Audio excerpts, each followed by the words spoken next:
Hi everyone, welcome back to Farrand Film, and today I am bringing you another top 5 to sort of supplement the box office coverage that I've been doing every week.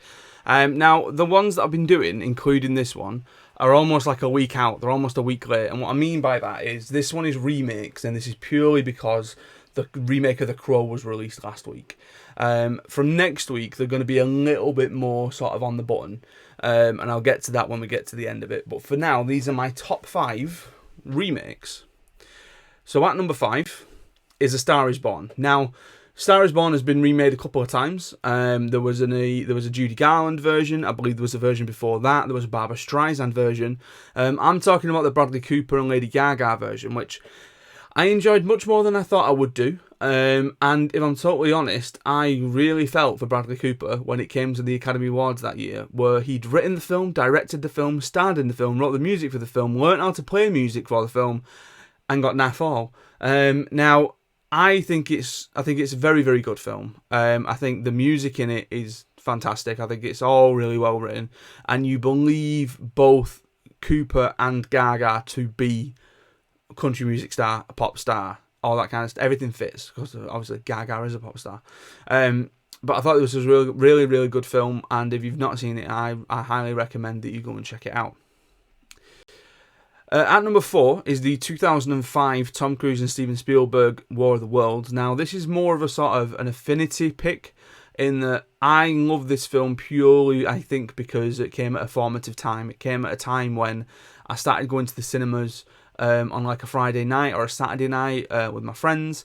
And in 2005, there were a lot of films that we ended up doing on the sort of like opening night, and we were sort of booking tickets and stuff like that. So it was really sort of my first experience of it.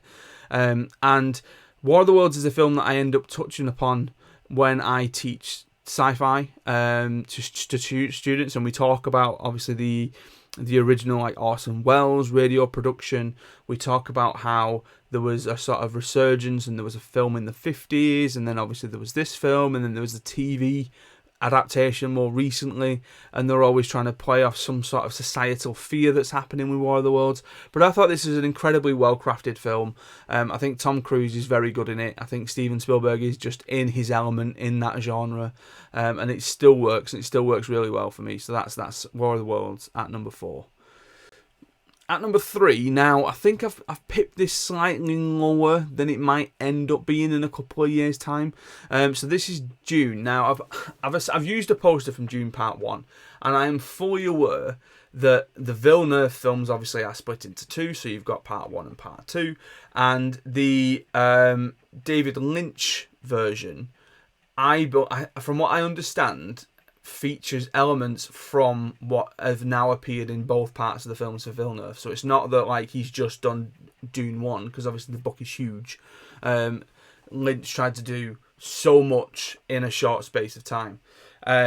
Now, I love the first film. I love the second film. I think together, I'd love to see whether or not someone's going to sort of melded them together into one big thing. I really hope we get Messiah.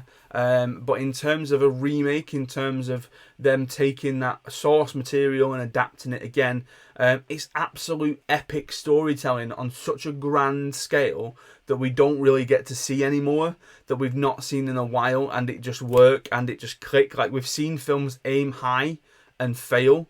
We've seen films aim high and succeed, but I feel like we've not seen a film aim so high and absolutely knock it out of the park since the Lord of the Rings trilogy. And when Messiah comes around, that title of greatest trilogy of all time, which on the podcast I gave to the Dark Knight trilogy, others gave it to Lord of the Rings, would be up for contention against the Dune trilogy. So that's Dune Part 1 or Part 2-ish, whatever.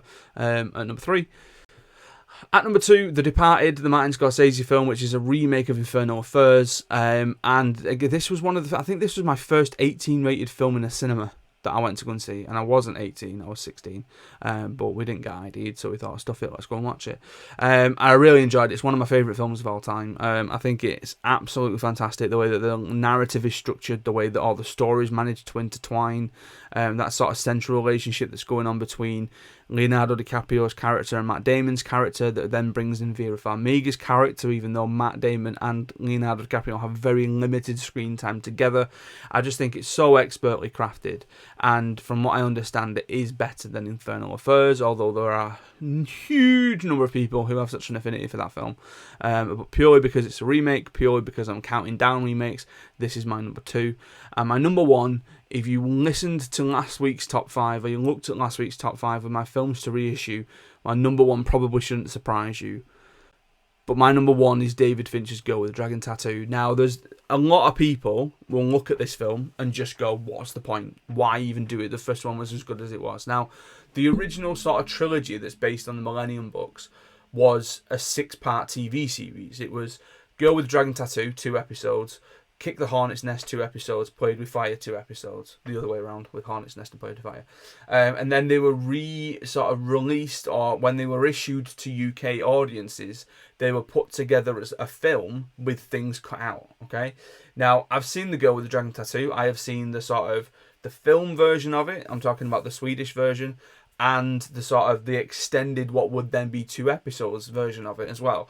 But for me, the Fincher version is just far, far superior. I think it's a better crafted film. I think there are better performances in it.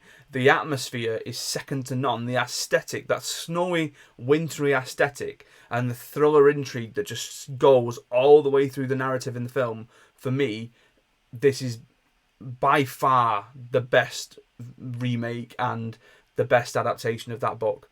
And I think I'll die on that hill for some people, because I think other people are just going to sort of disagree massively. But for me, my favourite remake of all time is David Fincher's Girl with the Dragon Tattoo.